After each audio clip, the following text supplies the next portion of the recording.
Boa noite, meus irmãos.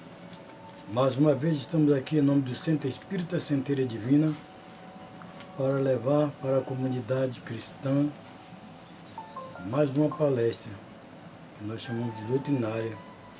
E dessa feita nós temos a nossa irmã Cláudia Castro com Parábola do Semeador na ordem dos dias atuais.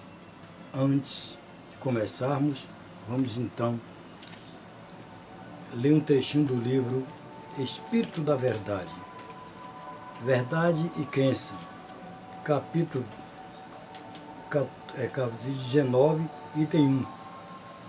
Eu vos digo a verdade, porque não crerdes. Jesus lecionou a verdade em todas as situações da peregrinação messiânica.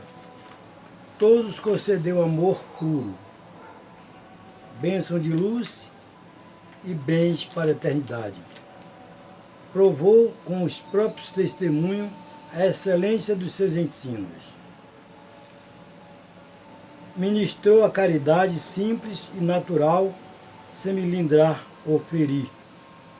Cada qual apontou a lógica real das circunstâncias da vida. E a ninguém enganou. Não sofismou por nenhuma razão. Perdoou sem apresentar condições. Cedeu benefício a todos. Não temeu, não vacilou ao indicar a realidade, nem fugiu de demonstrá-la no próprio exemplo. Não guardou bonificações, serviu sempre. De ninguém reclamou, sacrificou a si mesmo. Não permaneceu em posição de neutralidade, definiu-se. Cabe, portanto, a quem recolher os dons divinos da claridade evangélica, amar e perdoar, construindo o bem e a paz, espousando ostensivamente a vida cristã na elucubração da teoria e no esforço da aplicação. E se possuirmos a luz da verdade, por que não lhe servir a rota de luz? Agora, meu irmão, meus queridos irmãos e amigos, todos nós estamos prontos, preparados para ouvir essa palestra de hoje, que com certeza iremos fazer boas reflexões e colocar dentro de nós os ensinamentos do Mestre. Conosco, a nossa irmã Cláudia Castro. Queridos irmãos do querido Centro Centelha Divina, muito boa noite a todos. É com muita gratidão que recebo esse convite da minha amiga Gal, também na pessoa de seu Givaldo, para fazer mais uma vez uma fala para vocês, sendo que dessa vez de modo diferente, porque online, virtual, mas mesmo assim é com muita gratidão que aceitamos essa incumbência logo de pronto e pedimos ao Mestre Jesus que tenhamos a possibilidade de, a contento, atender a expectativa de todos, porque estamos trazendo o tema de hoje, vai ser a parábola do semeador, e muito rica.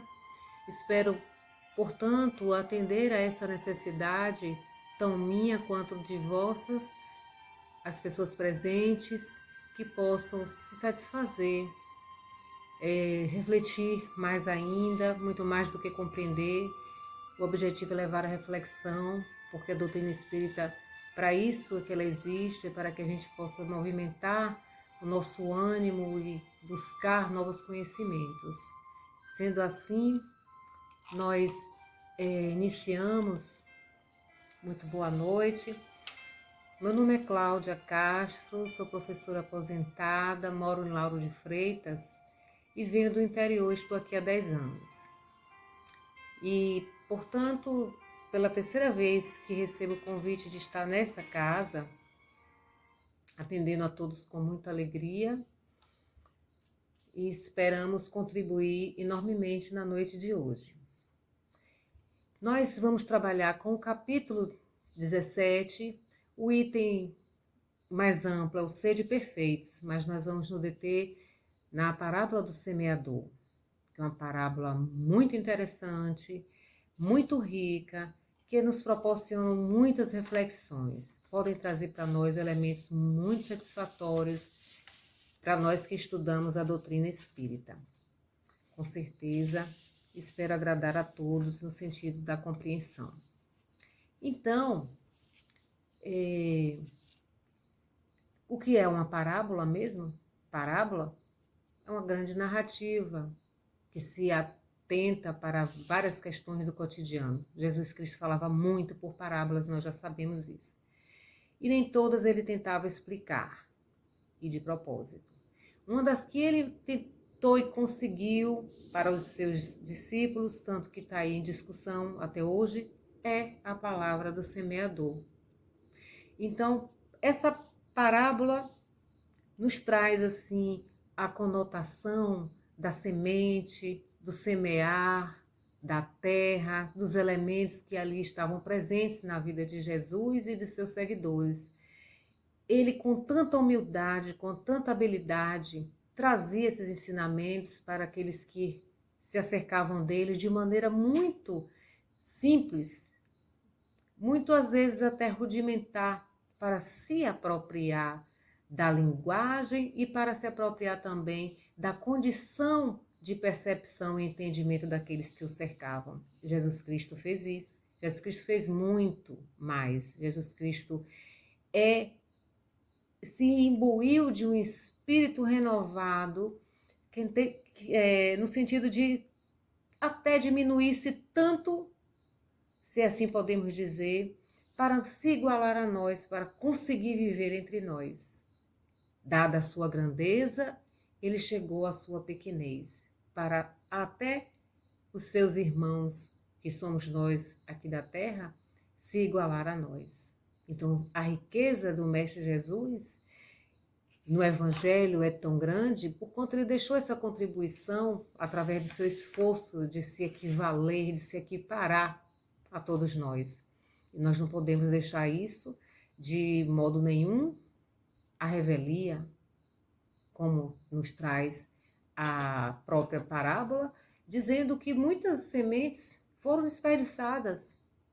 Não está mais na época de desperdiçarmos a semente. Então nós vamos fazer uma proposta. Nós vamos dizer que o Evangelho é a palavra de Jesus. Todos o sabem. Vamos dizer que o espírita pode ser o semeador na ordem do dia, na ordem dos acontecimentos que estamos atravessando, quem sabe. Nós sabemos que temos muitos irmãos nossos de todas as religiões, de todas as convicções e entendimentos religiosos e segmentos que estão passando esse mau momento ou esse momento precioso, depende do entendimento de cada um, de forma muito diversa. Uns estão atormentados, outros estão entristecidos, outros estão tranquilos, depende de cada um. Então nós vamos fazer uma analogia. Quem é esse ouvinte?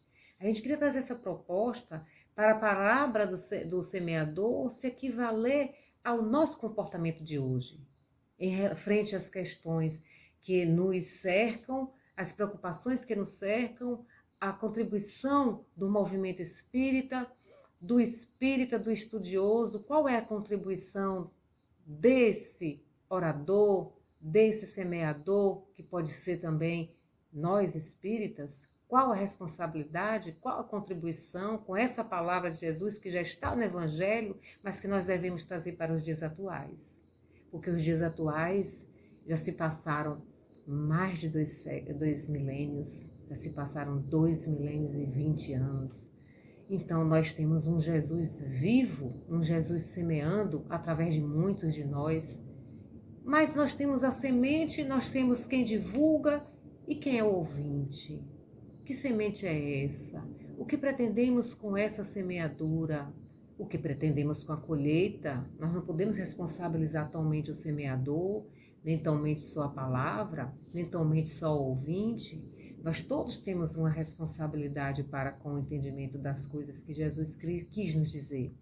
Portanto, meus irmãos, dos apóstolos, dos discípulos de Jesus, 3 bem deles anotaram sobre essas parábolas. Mateus, Marcos e Lucas se imbuíram de registrar a palavra do semeador sobre essa semente que Jesus Cristo queria deixar para nós. E tem também ainda Tomé, que é um texto apócrifo, que não considerado assim escrito, porque realmente não foi encontrado, mas que ele também se debruçou sobre essa fala. Ele também se debruçou sobre essa reflexão.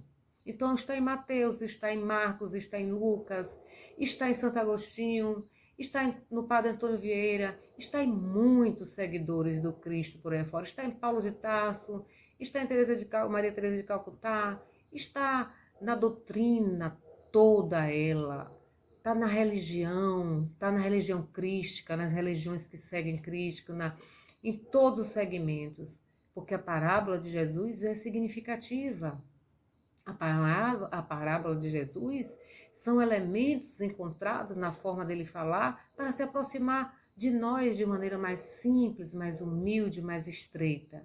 Então, para que a gente possa tratar mais dessa questão de maneira que a gente possa assimilar, que a gente possa aproximar a palavra, o espírita, que pode ser o semeador, na ordem do dia, não querendo se comparar a Jesus, mas a palavra é o próprio Jesus, porque está nele a essência daquela palavra, está com ele e ele está conosco. Mas também tem um ouvinte, então é uma relação, tem um interlocutor, tem um ouvinte que também é de extrema responsabilidade e de extrema alegria quando se fala, porque para os interlocutores e os que estão falando, há de haver algum entendimento. E nisso, muito bem, Padre Antônio Vieira se debruçava, porque ele fez um diálogo. Então, era um sermão da 60ª que ele também se apropriou, comentando, discutindo sobre essa parábola, dada a importância dela. E aí ele foi mais adiante. Aí ele foi muito mais adiante, ele se debruçou sobre esses estudos e reflexionou de maneira que é uma complexidade o sermão do Padre Antônio Vieira, porque ele se coloca a responsabilidade, ele pergunta de quem é a responsabilidade se por um acaso a palavra não frutificar. Porque não pode estar em Deus. A palavra em si é de Deus, vem dele e não pode ser o culpado Deus que não soube falar. Jesus que não soube ser intermediário, que foi o que passou a palavra para a gente.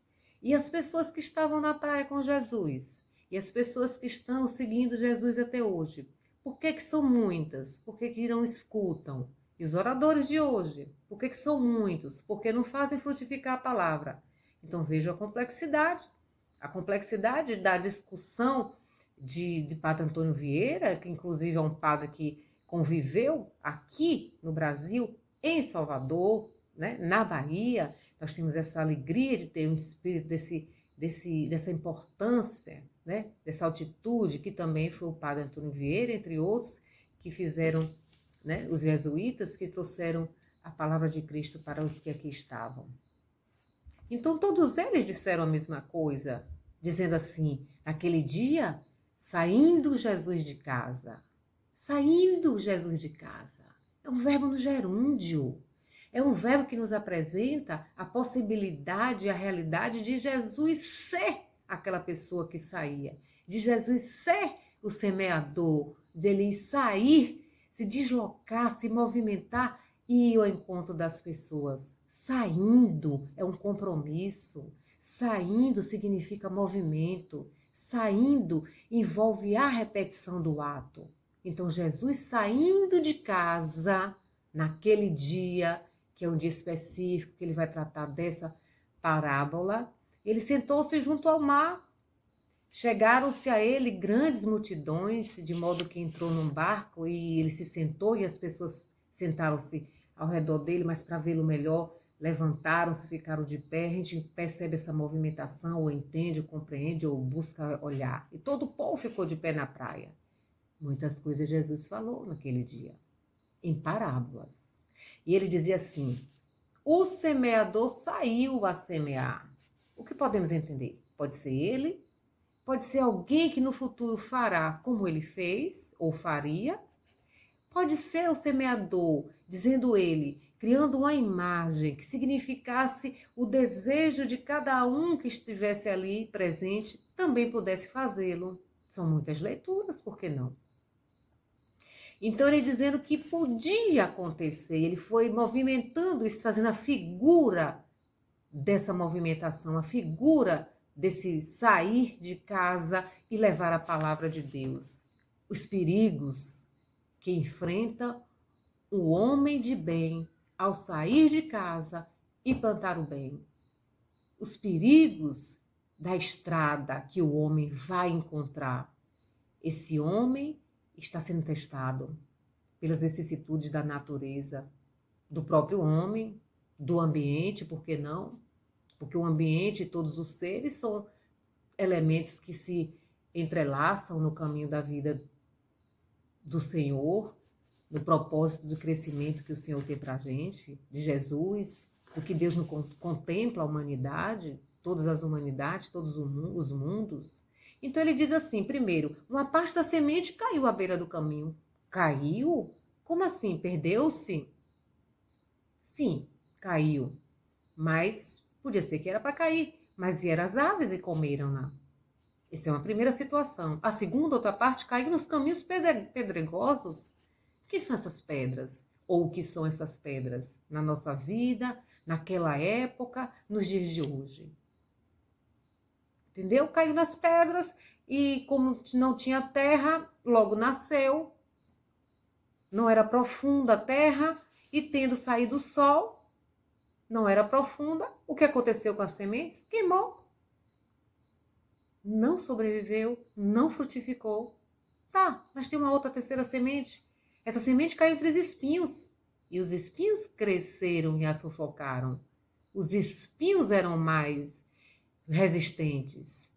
O terreno não estava propício. Os espinhos eram os mais recalcitrantes. Os espinhos eram os elementos que estavam mais presentes.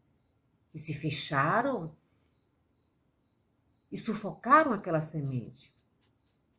Tudo bem, mas Jesus Cristo aponta uma outra possibilidade. Ele diz que tem outra semente que caiu em terra boa. E essa terra boa dava fruto, havendo grãos que rendiam 100, outros 60, outros 30 por um. E disse bem assim, quem tem ouvido de ouvir que ouça. Está lá em Mateus 13, versículo 1 a 9. Assim como Lucas trata disso, o próprio Marcos e o Tomé, com seu evangelho apócrifo. Entretanto, meus irmãos, nós também temos que trazer a leitura para os dias atuais. Jesus nos disse, eu vos enviarei o Consolador, para dizer coisas que eu disse e vós não tiverem capacidade de entender nos dias atuais. Eu prometo, eu vou voltar. E volta trazendo para nós reflexões importantíssimas acerca de suas parábolas que estão no Evangelho, acerca desse comportamento que nós temos que nos sentirmos semente, semeador, ora semente, ora semeador, porque nós sabemos que somos espinhos, nós sabemos que ora nós somos aves, nós sabemos que ora nós somos pedra, mas a gente tem que saber que caminho a gente quer levar para descobrir as coisas que Jesus quis nos dizer. A gente tem que se posicionar.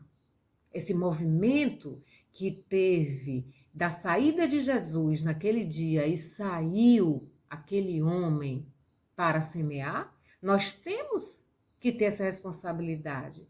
Temos também que ter esse desejo de nos movimentar e sair em busca da vontade, dessa vontade que nos faz estudar, entender, compreender e aplicar esses ensinamentos de Jesus. Portanto, o que vai nortear a nossa fala aqui é quem é a palavra, de quem é essa palavra, quem é o semeador, esse ouvinte, de quem é essa responsabilidade para que esse fruto realmente sirva de exemplo, de modelo e não morra mais nos caminhos perdidos. Bom, temos também muitos outros estudiosos e muitos espíritos que vêm falar sobre essa maneira de ser lavrador. Por exemplo, no livro Fonte Vida, de Chico Xavier por Emmanuel, há lavradores de todas as classes. Então, quando a gente observa que há lavradores de todas as classes, remete à leitura lá do Livro dos Espíritos, a questão 96, que vai dizer que há espírito de toda classe. Olha aí o evangelho sendo mostrado daquela época através de uma palavra, através da parábola. São muitas sementes que caíram, são vários tipos de caminho e são vários tipos de elementos que foram encontrados nesse caminho e vários resultados diferentes. E Jesus Cristo mostra o quarto elemento como uma possibilidade que essa semente frutifique. Então há lavradores de toda a classe. Emmanuel vem nos dizer. Ele diz que tem uns lavradores que compram o campo, mas nunca tocaram o solo com suas próprias mãos. Que eles dão, como se diz hoje na atualidade, aos meeiros. Eles que plantem, eles que trabalhem. Isso não é para mim, eu só quero a colheita. Tem outros tipos que deixam enxada, enferrujar e se queixam da chuva e do sol, mas que jamais colocaram uma gota de água nem um pouco de adubo naquelas terras para que ela seja vigorosa, para que ela possa render frutos. Tem outros que eles dizem que há fiscais de plantação alheia. Quem são essas pessoas? As abelhudas, as pessoas que se envolvem com a vida do outro e esquecem da sua própria. Então ele olha o terreno do outro, ele olha a terra do outro, a plantação do outro, o gado do outro, mas não se preocupa com a sua. Quem são essas pessoas? As pessoas que estão distraídas, olhando para os quintais dos vizinhos, esquecendo de seu próprio quintal, esquecendo do seu coração. Então tem outras pessoas, outros lavadores que discutem frivolidades mil enquanto os vermes destroem flores frágeis no seu campo. Essas flores frágeis, comparadas às sementes que Jesus pode nos ter colocado no caminho, elas não vão florir, elas não vão suportar. Desde quando a preocupação do dono do terreno é olhar a vida alheia, é falar bobagem, é se preocupar com a materialidade pura, é se preocupar com outros elementos que circundam sua vida que não são do interesse daquele momento e que não vão florescer e que vão dar prejuízo, que eles vão realmente observar no futuro por quanto aquele tempo foi desperdiçado. Ainda outros lavradores, na seara de Jesus, no livro Fonte Viva, eles acusam a terra de inútil, mas eles não regam nem adubam. Então, como fazer com essas palavras de Jesus se nós não cultivamos, se nós não adubamos, nós não reiteramos através de exemplos a palavra de Jesus, para que as pessoas possam sentir que elas são vigorosas, que elas frutificam no exemplo da nossa fé. Porque todos que vão à casa de Jesus, as casas, os templos, ou visitam seus próprios corações, eles vão ver que a palavra de Jesus é verdadeira, que a palavra de Jesus frutifica. E se a gente deixa ela frutificar, a gente se modifica, a gente é feliz, porque a gente tem um futuro pela frente. A sementeira é útil, é agradável, a colheita vai ser boa.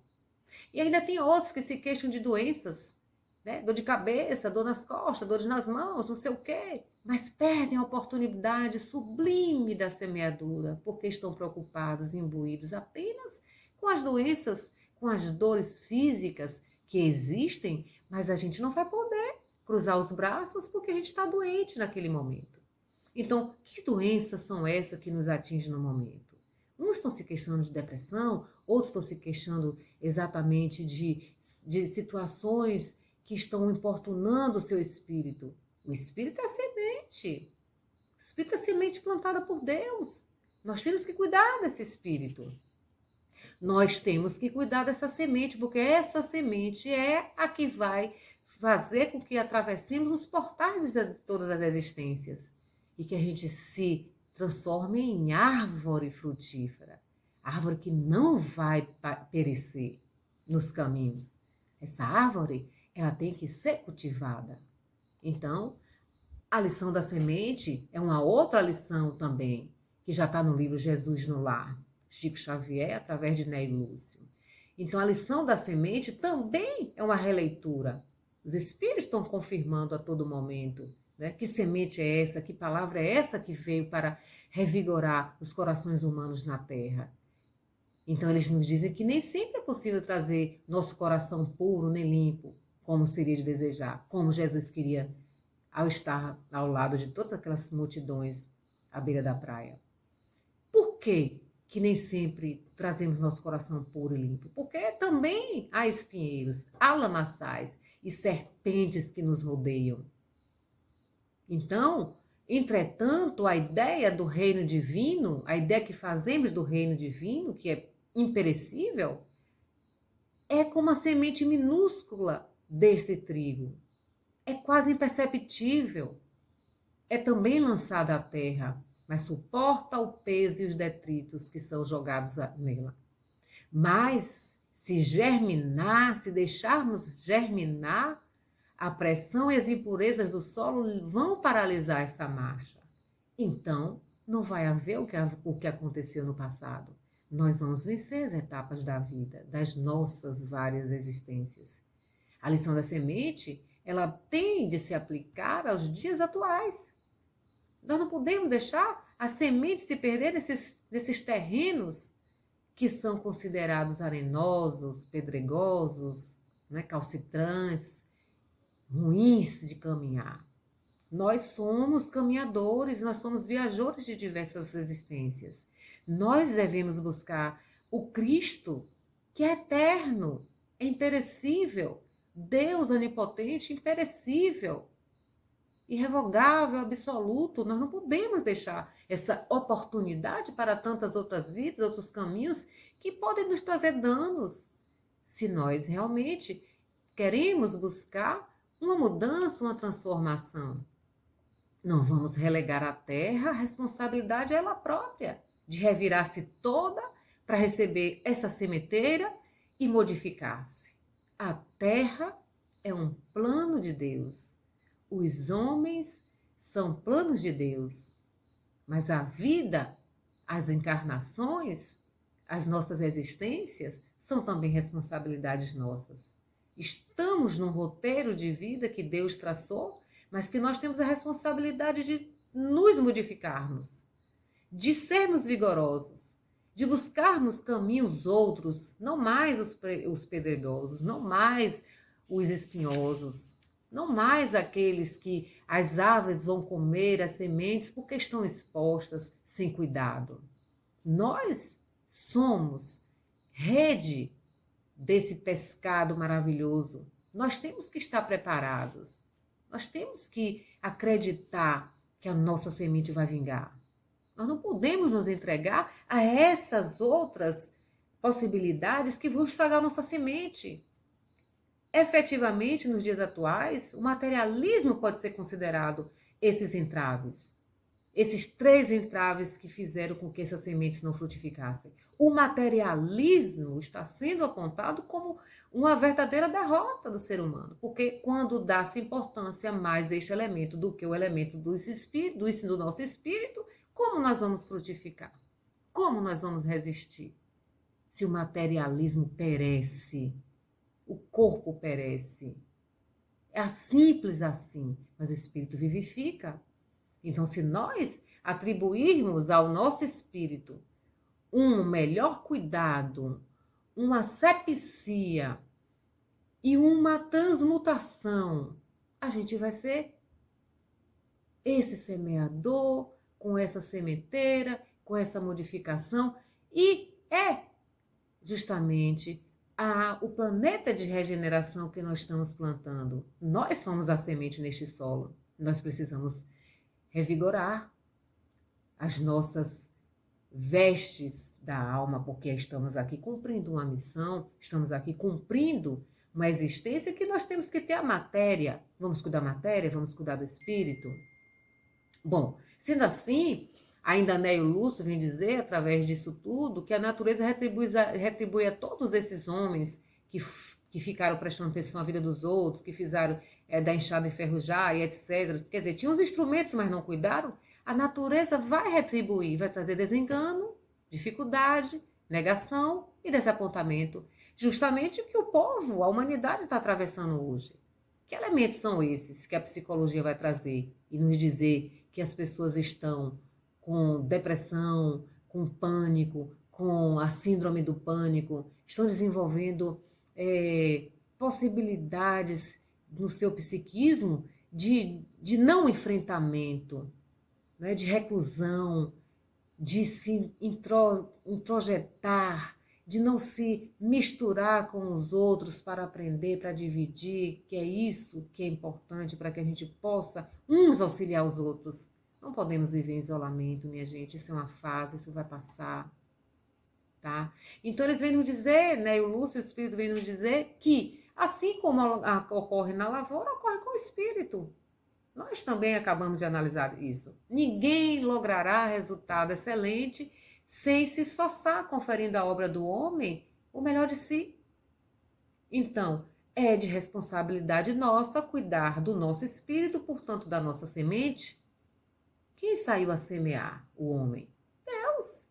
Nós somos responsabilidade, nós somos essa analogia. Nós temos que nos enveredarmos em caminhos mais promissores. Não podemos deixar que a enxada enferruje, não podemos deixar que as aves comam os nossos propósitos, os propósitos de Deus. Vamos todos em busca desse auxílio, desses caminhos. Vamos tirar os entraves do caminho. Vamos encontrar os caminhos pedregosos, sim.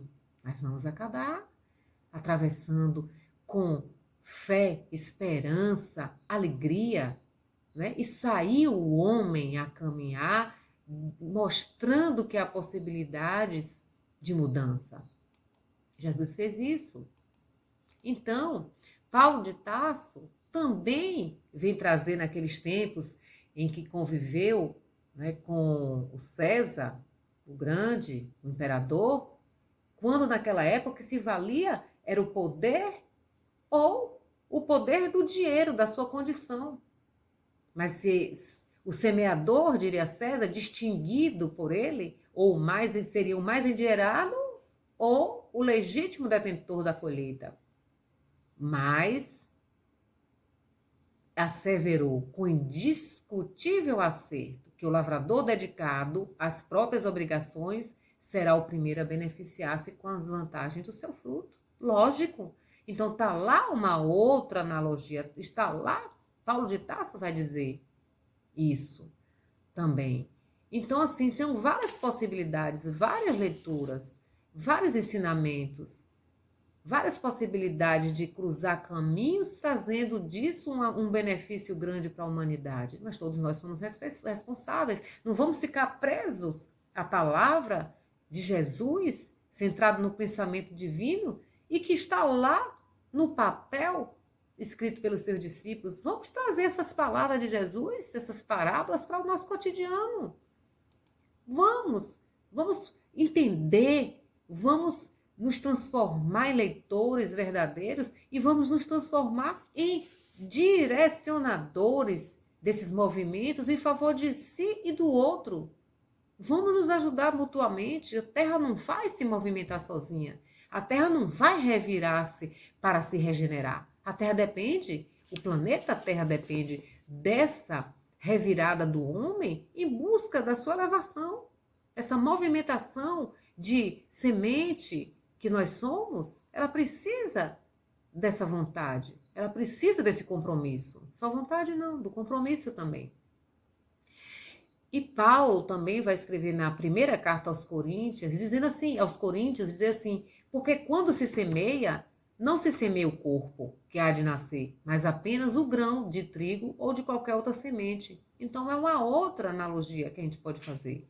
Não se semeia o corpo, nós temos um espírito. É o grão que vai atravessar os portais de várias existências. Então é um grão de muita valia. É uma semente preciosa que Deus semeia e que Jesus fala, vamos levar essa semente por vários caminhos até o encontro de Deus. Então, nós temos responsabilidade com esse grão, com esse espírito que nós recebemos para reencarnarmos. Várias existências, nós espíritas temos a chave na mão. Nós espíritas devemos ter o argumento, nós espíritas devemos ter o contra-argumento, nós espíritas devemos ler, interpretar, porque a palavra está dita, mas Jesus prometeu o Consolador dizendo assim, vós entenderão tudo aquilo que eu tenho para dizer agora que não está sendo compreensível. Eu vou voltar, eu vos enviarei o Consolador. Tá? Então o padre Antônio Vieira, ele diz que o trigo que semeou é o pregador evangélico, diz o próprio Cristo, que é a palavra de Deus. Os espinhos, as pedras, o caminho, a terra boa em que o trigo caiu, são os diversos corações dos homens. Sim ou não? Quem é que vai discordar do padre Antônio Vieira com sua interpretação belíssima nesse texto da 60ª, não é? Os espinhos são os corações embaraçados, com cuidados, com riquezas, com delícias. Olha esses corações absortos nas coisas materiais. Os homens não estão escutando aquilo que se há de ouvir. Quem tiver ouvidos que ouça. Mas estamos ainda preocupados com essas coisas que estão no nosso caminho, que são coisas da vida material. Tão somente tem homens que ainda estão tão somente preocupados com o que está no caminho, que está lhe dando esses gozos materiais. Então, nesse caso, esses homens se afogam, nós nos afogamos. E se a palavra de Deus está aí e nós nos afogamos, nós escutamos. As pedras são os corações duros e obstinados, são os espíritos endurecidos, que está lá na questão 96 do Livro dos Espíritos, endurecidos, os espíritos da terceira ordem, esses ainda que estão obstinados em fazer o mal e na materialidade. E neste seca a palavra de Deus, e se nasce, não cria raízes. Os caminhos são os corações inquietos e perturbados com a passagem e o tropel das coisas do mundo. Umas que vão, outras que vêm, outras que atravessam, diz Padre Antônio Vieira. E todas essas coisas passam, e nestes é pisada a palavra de Deus. Então, mais uma vez, a impossibilidade de ver frutificar essa palavra. Porque a desatendem ou a desprezam, diz ele. E, finalmente, a terra boa são os corações bons, ou os homens de bom coração, e neste prende e frutifica a palavra divina, com tanta fecundidade e abundância, que se colhe 100 por um. Olha aí outra releitura, né? O padre Antônio Vieira, né? Jesuíta, trabalhando com os índios aqui no Brasil, renovando, né? Esse pensamento do indígena, que muitos falam assim, mas é a religião de branco. Não importa, a palavra de Deus é a palavra única, imperecível, absoluta, ela vai atravessar os portais das existências, das pluralidades dos mundos, e não temos que estar discutindo se foi para esse ou por aquele, quem foi que trouxe, quem não falou. A todo aquele que falar a palavra de Deus será bem-vindo. Nós precisamos saber interpretá-las. No livro Pão Nosso, Chico Xavier com Emmanuel vai trazer de novo um outro capítulo dizendo nas estradas. Nas estradas. Vejamos se não se assemelha a mais uma situação daquilo que vemos falando. Ele diz assim, se o terreno do teu coração vive ocupado por ervas daninhas e já recebeste o princípio celeste, cultiva-o com devotamento, abrigando nas leiras de tua alma. Então vamos cultivar. Se a gente já tem um pouco dessa semente que está derramada, ainda que nós tenhamos, né, um coração envolvido e com tramas de erva daninha, dá para colher essa semente que vem, né? Vamos nos devotar para com essa semente. Vamos compreender que esse devotamento vai fazer com que essa semente frutifique. Ainda diz assim, o verbo humano pode falhar, mas a palavra do Senhor é imperecível. Aceita, cumpre-a, porque se tu te furtas ao imperativo da vida eterna, cedo ou tarde, o anjo da angústia te visitará o espírito, indicando-te novos rumos. As existências, meus irmãos, as existências várias, as reencarnações que muitos não aceitam, independente de aceitarmos ou não, elas existem. Estamos aqui para aprendermos, porque em um caminho só não vamos aprender a ser melhores, não vamos aprender a seguir Jesus. Nós precisamos de várias existências, meus irmãos, porque as nossas dificuldades de entendimento durante toda essa escala evolutiva é muito limitada, é muito comprimida. E às vezes a gente não quer, a gente quer se deliciar, né, com a vida, que achando que o materialismo é o melhor. Não tem outras vidas, porque não é possível. Ou tá ruim demais ou é bom demais, eu não quero que acabe, aí não quer morrer. Ou então tá ruim demais, eu quero que acabe, eu quero morrer, né, na palavra de uns aí. Então, no livro Atitude de Amor, está falando, os tempos são chegados. Os tempos são chegados, fala dessa maturidade espiritual, dessa madureza espiritual. Mas é uma coisa tão boa que traz essa mensagem, porque eles dizem assim, não exige angelitude instantânea, mas uma reconstrução permanente na direção do bem. Então, é Bezerra de Menezes esse livro, Atitude de Amor. É um livro bacana, maravilhoso, discute as questões que envolvem os movimentos espíritas nos seus 50 anos de movimento. Então, quando a gente se debruça por esses ensinamentos, por esses questionamentos, nós temos que ter fé, boa vontade, esperança, e que a gente tem que ter também ideias renovadas, apoiadas, sobretudo nesse espiritismo edificante. Porque o espiritismo, ele é um caminho. Nós podemos ser sementes e podemos frutificar.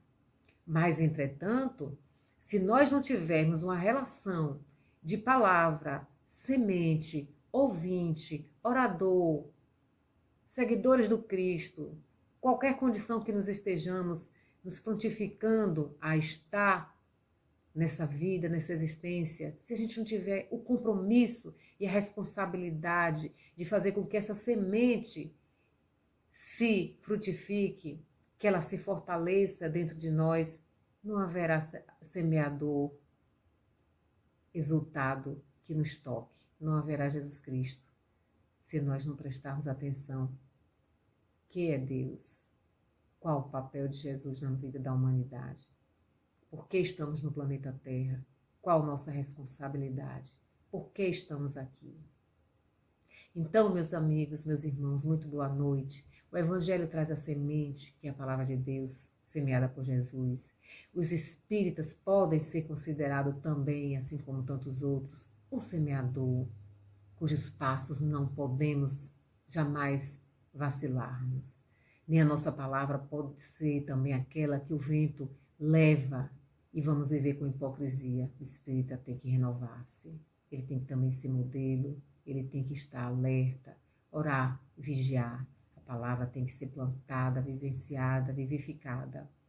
Cabe ao homem de bem não entreter-se na estrada da vida, para que esses caminhos pedregosos, ora com espinhos, ora pedregosos, ora não, que ele não venha atrapalhar o curso da nossa existência. Nós devemos seguir passos firmes, absolutos, não podemos vacilar. Temos que buscar a Deus, seguir o modelo de Jesus, que é o absolutamente amável, é o modelo que vai fazer com que a gente transforme esse planeta em uma gleba, uma terra fértil, vigorosa, né, com sementeira vivificante, de amor, de plenitude e de paz. Então teremos frutificado. Aí, assim como a proposta de todos que a gente vê na palavra de Deus, de Jesus, né, e na qualidade dos espíritos nas suas existências, teremos elevado nossos espíritos, teremos feito frutificar a palavra do Mestre Jesus através da sua sabedoria, né, que Jesus nos ampare, que a paz do Senhor permaneça conosco hoje e sempre, e que essa semeadura esteja implantada nos nossos corações, que sejamos o semeador do dia, da ordem do dia, sejamos espíritas ou não, apenas confiemos na palavra de Jesus, que trouxe toda a energia do nosso Criador para o nosso mundo e para todos os mundos que aí estão em renovação, precisando dessa paz, desse amor. para que possamos elevar-nos a graus excelsos de espíritos perfeitos, sairmos da terceira ordem, sairmos da última ordem, da ordem dos intermediários e passarmos a ser anjos puros trabalhando na seara de Jesus, anjos abençoados, nos preocupando com outros elementos que vão vir e voltar aqui porque tem que aprender. Seremos anjos uns dos outros, tenhamos fé, podemos chegar a um grau mais elevado, se assim nos movimentarmos para essa nossa existência e nos modificarmos hoje e sempre. Muito boa noite, muito obrigada, que a paz de Jesus esteja sempre conosco, hoje, sempre, que possamos nos irmanar nesses corações que estão aqui plantados na terra, a pedido do Mestre Jesus, que Ele é o Consolador divino, preceptor de Deus, nosso Pai grandioso, que devemos respeito, devemos a máxima consideração dessa existência, nosso Deus. E ao Mestre Jesus, que nos ampara todos os dias, com a pleide dos Espíritos maravilhosos que nos visitam na terra para nos salpicar as estrelas da existência, tirando o nosso sofrimento, as amarras, as angústias. Busquemos novas sementes, novos caminhos. Sejamos verdadeiros seguidores do Cristo, que assim seja. Muita paz. Queremos agradecer a nossa irmã Cláudia pela bela palestra que ela nos trouxe. Queremos agradecer a todos aqueles que tiveram a condição de ouvi-la, de reter e passar esses ensinamentos que o Cristo nos traz. Queremos aproveitar o momento para pedir por toda a humanidade, por todos os nossos irmãos que se encontram no leito da dor, nos hospitais do mundo inteiro, por Marcelo Alcântara e Eduardo Alcântara, e também pedir pelos nossos irmãos equivocados das cadeias de penitenciária e manicômios da vida. Queremos pedir por todos aqueles que moram na rua, pelos nossos irmãos equivocados das cracolândias da vida, pelos lares em desespero, pelos nossos irmãos discriminados, são nossos irmãos pobres negros que moram nas favelas. Que Deus, nesse instante, faça com que todos os homens entendam que todos nós somos irmãos, filhos do mesmo Deus, a caminho da luz. Vamos então, meus irmãos, nessa noite, relembrar que nós estamos adentrando a nova era da humanidade, dessas transições que estamos passando para entrar no planeta em regeneração. Vamos cantar, então, a nova era. A nova era Está chegando, temos que trabalhar no barco do Evangelho, precisamos navegar. Somos centelhas divinas, exército para o perdão. Somos centelhas divinas, exército para o perdão. Vamos encontrar o Cristo, o nosso libertador, aceitando o seu convite para semear o amor. Somos centelhas divinas, exército para o perdão. Somos centelhas divinas, exército para o perdão. Nova era é o novo tempo, com a centelha de luz, nos tornaremos com certeza trabalhadores de Jesus. Somos centelhas divinas, exército para o perdão. Somos centelhas divinas, exército para o perdão. Vamos todos, irmãos amados, com firmeza no coração, abraçar os esquecidos, ensinando a oração. Somos centelhas divinas, exército para o perdão. somos centelhas divinas, exército para o perdão. Queremos agradecer ao nosso grande arquiteto do universo, Deus, agradecer a Jesus, caminho, verdade e vida, governador espiritual da terra e guia e modelo de todos nós. Queremos agradecer também a nossa palestrante que aqui se encontra, que está levando essa mensagem do Cristo a todos os corações. Uma noite cheia de paz, de luz e de amor, e que os mensageiros de Jesus nos dê, nesse instante, assistência para que nós possamos, mesmo encarnado, sair na hora da nossa vigília para cuidar dos nossos irmãos que se encontram em sacrifício nesse jardim chamado planeta Terra. Muita paz, uma boa noite, que Deus ilumine a todos. Pai nosso que estás nos céus, santificado seja o vosso nome, venha a nós o vosso reino, seja feita a vossa vontade, assim na terra como nos céus. O pão nosso de cada dia nos dai hoje. Perdoai, Senhor, as nossas ofensas, assim como nós perdoamos aquele que nos tem ofendido. E não nos deixes cair em tentações, mas livrai-nos, Senhor, de todo mal, porque de vós é o poder, o reino e a glória, para sempre, e assim seja. Que a centelha divina ilumine os nossos caminhos em direção a Jesus. Que Deus ilumine os vossos seres com a doce claridade das virtudes e muita paz para toda a humanidade. E viva Jesus em nosso coração, hoje, agora e sempre, que assim seja. Muita paz.